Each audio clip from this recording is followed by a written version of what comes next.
গতকাল বিকেলবেলায় মানে এই প্যাকেটটা মানে জিও মার্ট থেকে মেয়ে অর্ডার করেছিল, সেই জিনিসগুলো এসেছিল। তো আমি তখন খুলিনি, ভাল লাগছিল না শরীরটা। তো এই যে দুধের প্যাকেট, ছাতু, তারপরে হচ্ছে বিস্কিট, তারপরে মা চকলেট খেতে ভালোবাসে দেখে, আবার মায়ের সাথে সাথে আমিও খেয়েছি, আমিও চকলেট খেতে ভালোবাসি। তো এই যে চকলেট, আর এখানে না জিও মার্টে অর্ডার দিলে ফট করেই কালকে চলে এসছে আরেকটা দুধের প্যাকেট। আর বললো তো যে মা ল্যাংড়া আম, এর আগেরটা হিমসাগর পাঠিয়েছিল, এই বললো যে ল্যাংড়া, জানি না। তো আমের দামটা এখানে একটু বেশি নেয় এই জিও মার্টে। যাই হোক, আমি এখন যেহেতু বাজার করতে যেতে পারছি না, সেই জন্য এগুলো সব ও পাঠিয়ে দিয়েছে। কারণ মাকে তো প্রতিদিনই আমি আম দিই। তবে এটা গতকালের ভিডিও চলছে, গতকাল তখন সন্ধ্যায় বোধহয় আমি এগুলো যখন নামাচ্ছিলাম। তো এদিকে এই যে আম পাঠিয়ে দিয়েছে।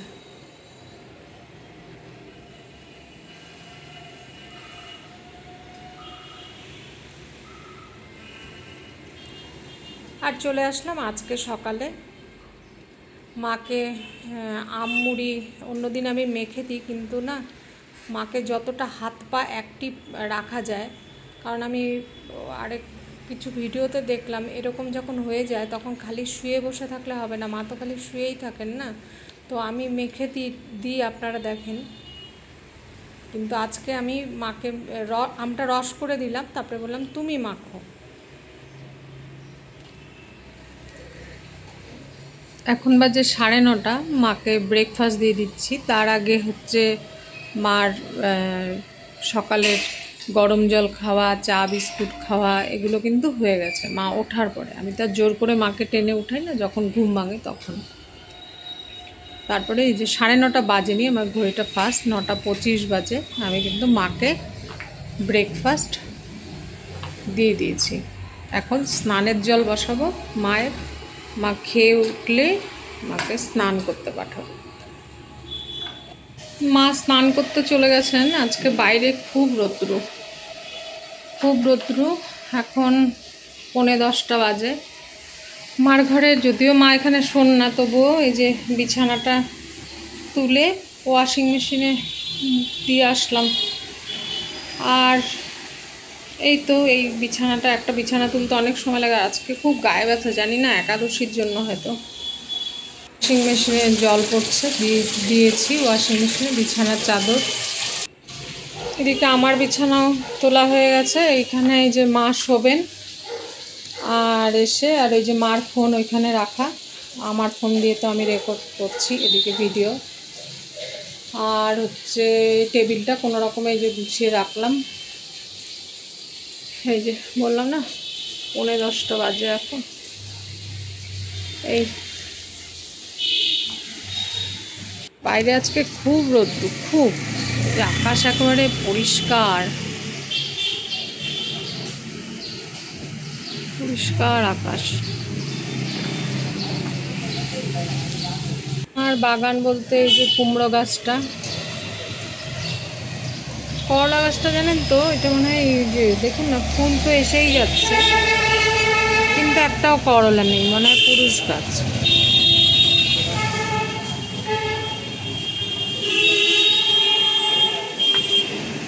এইখানে টমেটো গাছটা বেশ বড় হয়েছে, এই যে টমেটো গাছটা। এদিকেও এই যে কুমড়ো গাছ, ওখানে কয়েকটা নয়নতারা ফুটেছে, ঠাকুরকে আজকে দেওয়া হয়ে যাবে।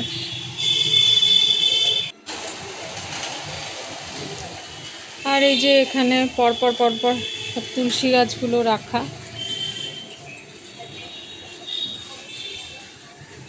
আর এখানে দেখবেন এই এই এই দেখুন কত তুলসীর চারা উঠেছে, সব তুলসীর চারা কিন্তু। এই যে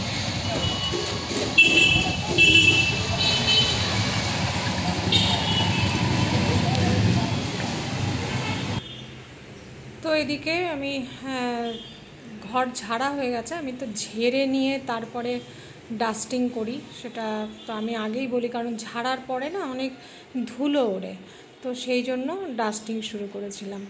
আর রাধে রাধে বন্ধুরা, আমি তো ইন্ট্রোটা দিতেই ভুলে গেছি। রাধে রাধে বন্ধুরা, আমি ইন্ডিয়ার ওয়েস্ট বেঙ্গল থেকে ভূমিকা মীনাক্ষী বলছি। আমার প্রিয় পরিবার, প্রিয় বন্ধুরা, প্রিয় দর্শক, সবার মঙ্গল কামনা করছি। আশা করি আপনারা সবাই ভালো আছেন। আমি চলছি, তবে গায়ে হাত পায়ে আজকে প্রচুর ব্যথা। একটু শোয়ার মনে হয় অনিয়ম হয়েছে, আর তো সিস্টেমের বাইরে না এখন লাইফটা চলছে, তো সেই জন্য একটুখানি গায়ে হাত পায়ে খুব ব্যথা হয়েছে। তো যাই হোক, ভিডিওটা যদি কেউ ক্লিক করে থাকেন, এতক্ষণ বকবক আমার শুনছেন, তো পুরো ভিডিওটা দেখবার অনুরোধ রইল, আর পাশে থাকবার অনুরোধ রইল, কারণ আমার পরিবার তো আপনারাই, তাই আপনারা যদি আমার পাশে থাকেন আমি খুব খুব খুশি হব। তবে হ্যাঁ বন্ধুরা, আমার মা আগে বলতেন যে বোবার শত্রু নেই, সবসময় চুপ করে থাকবি, কিন্তু এখন আমি দেখছি যে বোবারই শত্রু বেশি, সেই জন্য আর বোবা হয়ে থাকা যাবে না, কিছু কথা তো মুখে আনতেই হবে, কারণ রামকৃষ্ণদেব বলেছেন দরকারে ফোঁস করতে। তো সেই কথাগুলি যখন মনে করি তখন ভাবি যে এই যে চুপচাপ থাকি আমি, এটা ঠিক হচ্ছে না, কিন্তু আমি এগুলো আসলে একটু শান্তিতে থাকতে চাই, সেই শান্তিতেই যখন আমার জীবন থেকে চলে যাচ্ছে। তো যাই হোক, এদিকে হচ্ছে ডাস্টিং তো মানে, আর এই কয়েকদিন কী হয়েছে না, আমি ঠিকমতো কাজ করতে পারিনি, এই জন্য আজকে প্রচুর কাজ করেছি, প্রচুর কাজ, মানে যতদূর পারি আর কি। এই মায়ের ঘরের বিছানা চেঞ্জ করা, যদিও মা আমার সাথেই শুয়ে থাকেন, রাত্রিবেলা হয়তো মাকে বলি মা তোমার ঘরে শো, তবুও আমি মায়ের সাথে মার ঘরেই কোনো সময় নিচে শুই, কারণ এখন গরম আছে, নিচে শুতে অসুবিধা নেই। আর নইলে যদি মা আমার সাথে এখানে শোয়ে, কারণ মাও নার্ভের ওষুধ খায়, আমারও নার্ভের ওষুধ খায়, রাত্রের ঘুমটা একটু ঠিকমতো না হলে পরে তখন অসুবিধে হয়ে যায়। তো এই যে ডাস্টিং সেরে নিচ্ছি, আর এখন যে ভয়েস দিচ্ছি না, খুব মাথা ব্যথা করছে, খুব কিছু খেতে ইচ্ছা করছে না। কালকে মাংস ভাত খেয়েছিলাম, তো আজকে রান্নাবান্নার তেমন কিছু করিনি। আজকে তো এমনিও একাদশীর একটা নিয়ম আছে, ও বলা হয়নি, আজকে হলো শনিবার, আমি তো শনিবারে এমনিও নিরামিষই খাই। তো মাংস করা আছে, মাকে ভাত করেছি, মাংস গরম করে মাকে ভাত দিয়ে মাংস দিয়ে দেবো। আর আমি হচ্ছে আম ভিজিয়ে রেখেছি, দেখি দুধ আম এগুলো খাবো, ইচ্ছা আছে, এখন অবধি কিছু খাইনি, কারণ খেতে ইচ্ছা করছে না। এখন ভয়েস দিচ্ছি প্রায় মনে হয় 12:30 পৌনে 1 মতো মনে হয় বাজে, মনে হয়। আমি এই ঘরে এসেছি, তো এই ঘরটায় ঘড়ি নেই, আমার ঘরে মা শুয়ে আছেন, ফ্যান চলছে, তো এখানে সাই সাই শব্দ হবে, এই জন্য এদিক থেকে এসে ভয়েস দিচ্ছি। তাও তো রাস্তার আওয়াজ যে কত আসে, গাড়ি ঘোড়ার শব্দ, সেটা নিট অ্যান্ড ক্লিন করে একটা ভয়েস দেবো, সেটা দিতে পারি না। আর বন্ধুরা প্লিজ আমাকে ক্ষমা করবেন, আমি না সবার কমেন্টের রিপ্লাই দিতে পারছি না। আমি একটু মানে এখন যেই ডিসব্যালেন্সড হয়ে আছি, সেটা জানেন আপনারা কেন। হ্যাঁ, তো সেই জায়গার থেকে আমি এখন একটুখানি কমেন্টের উত্তর দিতে পারছি না, সেই জন্য ক্ষমা প্রার্থী। আস্তে আস্তে আমি সবার কমেন্টের উত্তর দেব।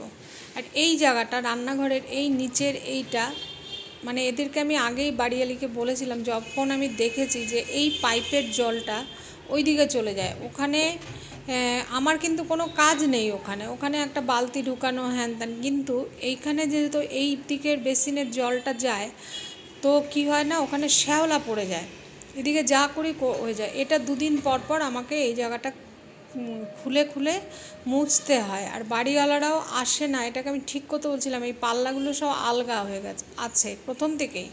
তখন যখন এসেছি তখন তো দেখিনি, যখন দেখেছি তখনই বলেছি, ওনারা বলেছেন ঠিক করে দেবেন, আর এখন তো কোনো খোঁজ খবর নেয় না, কারণ মাসের শুরুতেই মেয়ে টাকা পাঠিয়ে দেয়, ব্যাস হয়ে গেল, তাদের টাকা দিয়েই সম্পর্ক আর কি। এই হচ্ছে ব্যাপার, কোনোখানেই না ওই মুখ না খুললে পরে সত্যি মানে খুব বাজে অবস্থা। তো যাই হোক, এদিকে সব এই জায়গাগুলো মুছে নিচ্ছিলাম, কারণ এই জায়গাগুলো যতটা পারি আমি বসে বাসনের, এখানে নিচে আমি ক্যামেরাটা সেট করতে পারিনি, এখানে নিচে আরেকটা বাসনের ঝুড়ি আছে, সেই বাসনের ঝুড়িটা সরিয়ে এগুলো করা। আর এই নিচু হয়ে কাজ করতে না এখন আমার খুবই কষ্ট হয়, খুব কষ্ট হয়, কিন্তু কি করব, কিছু করার নেই, এগুলো তো করতেই হবে। তো সেই কাজগুলোই করছিলাম।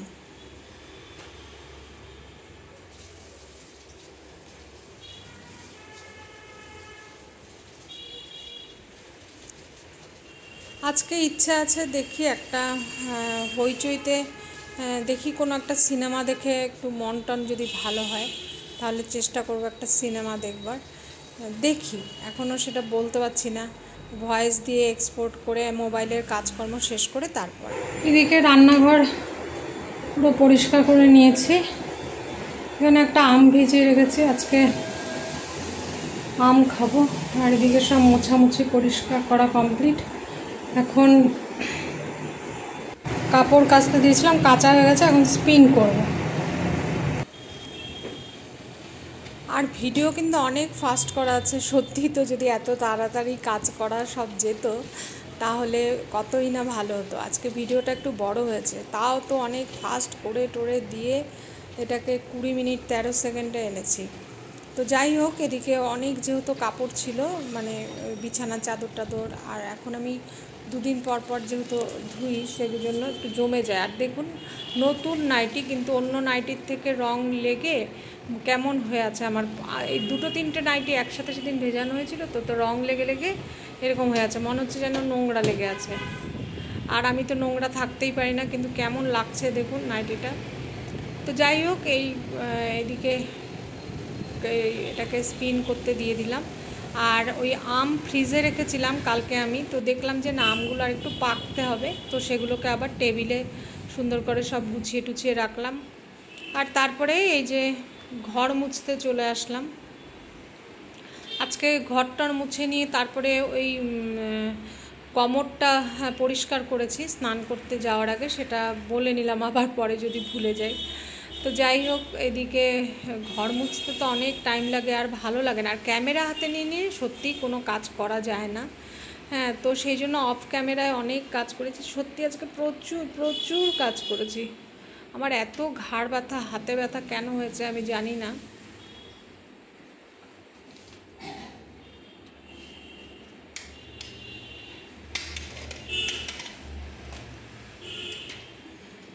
তো আর একভাবে তো কাজ করতে পারি না, একটু কাজ করি আবার একটু শুই, আবার একটু কাজ করি আবার একটু শুই, বসি ফ্যানের নিচে, এরকম করে করে কাজ করি আর কি।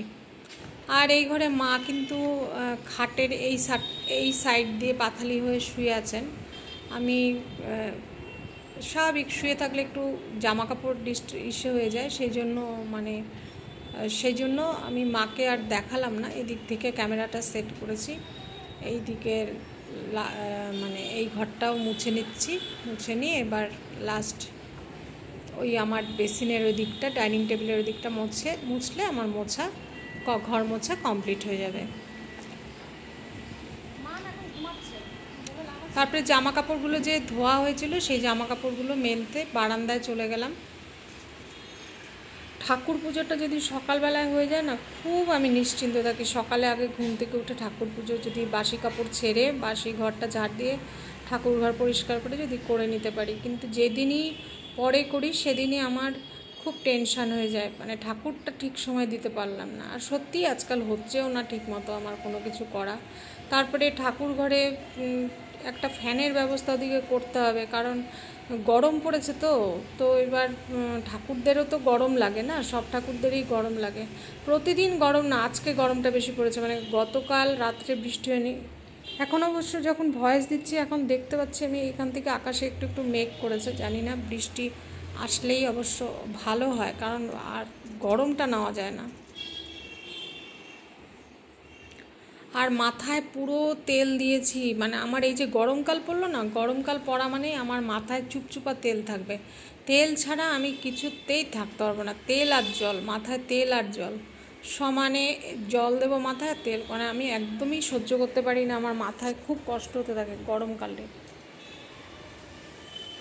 অনেক জামা কাপড় ছিল, সেই জন্য এই যে মেলে দিচ্ছি। আর সত্যি আমি এতদিন হয়ে গেল এখনও আমি ক্যামেরাই সেট করতে পারি না, কোথায় দিয়ে কিভাবে, আসলে একা একা এত কি আর করা যায়।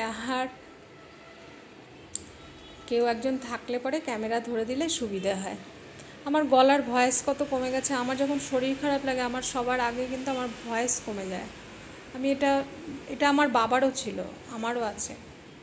অনেক কাপড় চোপড় কাচা হয়েছে, ওই দুদিন জমে জমে যায়, সেগুলো কাচা হয়েছে। আর এই যে মার ঘরে বিছানার চাদর, বালিশের কভার, বিছানার চাদরটা 3টা ফোল্ড করে এখানে মেলে রাখলাম।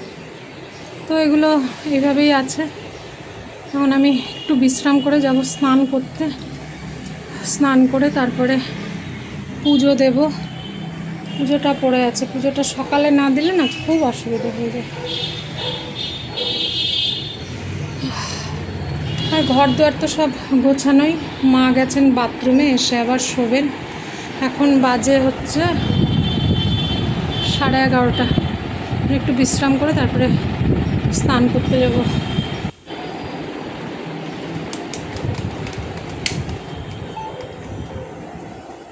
মা কিন্তু আমার ঘরেই চলে আসতেছেন। চেয়ারে আমার ওখানে জামা আর হচ্ছে আমার মানে নাইটি আর গামছাটা রাখলাম, স্নান করতে যাব। বললাম না এখন কিছুতেই আর মা নিজের ঘরে থাকে না। মা ওই যে বিছানায় কিন্তু মার ফোন, মার চশমা সব এখানে কিন্তু আছে মার কাছেই, ঠিক আছে। তো একটুখানি বিশ্রাম না করলে পরে পারবো না, মানে বাথরুমে যে যাব স্নান করতে, তাই ভাবলাম যে দেখুন মাথায় চপচপা তেল, চুলের টাক দেখা যাচ্ছে তেল দিয়ে, আর গায়ের রং আমার এত কালো হয়ে যাচ্ছে দিন দিন, বুঝতেই পারছি না কেন এরকম হলো। আর কোনো কিছু করছি না, না একটুখানি মুখে ক্রিম মাখি না কিছু, আর গরমের মধ্যে আরোই কিছু মাখতে ইচ্ছা করে না। তো মার সাথে এদিকে শুয়ে শুয়ে দুজনে মিলে কথা বলছিলাম কিছুটা সময়, অল্প একটু সময় মার সাথে একটু ফ্যানের নিচে আমি শুয়ে শুয়ে একটু কথা বললাম, বলে তারপরেই তো স্নান করতে যাব। স্নান করে মানে খুব ভালো করে স্নান করেছি, মাথার একদম পুরো ভিজিয়ে নিয়ে। আর এদিকে যে এত গায়ে ব্যথা না, প্রত্যেকটা মানে হাত টাত আমি কিচ্ছু নাড়তে পারছি না, এত গায়ে ব্যথা হয়েছে। বুঝতেই পারছি না কেন, আজকে একাদশী দেখে না কি যেন বুঝতে পারছি না। তো যাই হোক তারপরে স্নান করতে গেছি যে একদম চুল মাথা ভিজিয়ে নিয়ে মাথার ওপর দিয়ে মগে মগে জল ঢেলেছি, পুরো তেল দেওয়া এমনি মাথায় পুরো মগে মগে জল ঢেলেছি। আর মা আর আমি যখন শুই তখন এইভাবে পাথালিভাবেই শুই, সেই জন্য তখন ঘর মোছার সময় ওই যে মাকে দেখা যাচ্ছিল না, কারণ দুইজনে পাশাপাশি লম্বা হয়েছিল, মারও নামতে হয় বাথরুমে যেতে হয়, আর আমার তো একটু পরপরই নামতে হয়। এত গরম পড়েছে আজকে যে এদের কিছুক্ষণ জলে ভিজিয়ে রাখতে হবে। রাধে রাধে, জয় শ্রীকৃষ্ণ, জয় গোপাল। আর এদিকে গঙ্গা জল দিয়েই করাচ্ছি, এদের ভোলে বাবারও তো খুব গরম লাগছে। আমার না ঠাকুর ঘরে একটা ফ্যানের ব্যবস্থা করতে হবে। হর হর মহাদেব, জয় শিব শম্ভু, জয় মা বিশ্বহরি। থাকো তোমরা কিছুক্ষণ একটুখানি জলের মধ্যে, কারণ খুব গরম। হে কৃষ্ণ করুণা সিন্ধু দীনবন্ধু জগৎপতে গোপেশ গোপিকা কান্ত রাধা কান্ত নমস্তুতে। আর এই যে একটুখানি আরতি করে নিলাম, আর সবার মঙ্গল কামনা করছি। যে ভয়েস দিচ্ছি যখন, তখন দেখুন অ্যাম্বুলেন্স যাচ্ছে, সেই আওয়াজটাও হয়তো আপনাদের এখানে ক্যাচ করে গেল, মানে মোবাইলে ক্যাচ করে গেল। যাই হোক, রাস্তার পাশে বাড়ি, তো সবার মঙ্গল কামনা করছি। শত্রু মিত্র সবাই অন্তত ভালো, মনটা তো হোক, এটাই চাই আর কি। আমি আর কিছু না, মনটা ভালো হলেই সমাজটা সুন্দর, পৃথিবীটা সুন্দর, ঘর সুন্দর, সবার আগে ঘর সুন্দর। তো যাই হোক, ভিডিও যদি ভালো লেগে থাকে একটু প্লিজ লাইক কমেন্ট সাবস্ক্রাইব করবেন। আপনাদের কমেন্ট পেলে না মনের জোর বাড়ে। আর সোমা, তুমি বলেছো যে কতদিন হলো দিদি আগের মতো করে ভিডিও দেখতে পাই না। সত্যিই গো, আমিও আগের মতো করে আর ভিডিও দিতে পারি না, তবে আজকে চেষ্টা করেছি ভিডিও অন করে করে কিছু কাজ করার। আর এই যে অনেক দিন পরে একটুখানি অ্যালোভেরা মুখের মধ্যে মেখে নিলাম, দেখো কি অত কালো হয়ে গেছে। আর বোন বিদিশা ও আমার সাথে হোয়াটসঅ্যাপে সবসময় যোগাযোগ রাখছে, ভালো মন্দ সবটাই ও আমার সাথে যোগাযোগ রাখছে। আর বন্ধুরা যারা কমেন্ট করছেন আমি উত্তর দিতে পারছি না, আমি সত্যিই বলছি আমি খুব ক্ষমা চেয়ে নিচ্ছি, আপনারা আমাকে ক্ষমা করে দেবেন, আমি নিশ্চয়ই উত্তর দেবো। তো চ্যানেলটাকে সাবস্ক্রাইব করবেন, সবাই ভালো থাকবেন।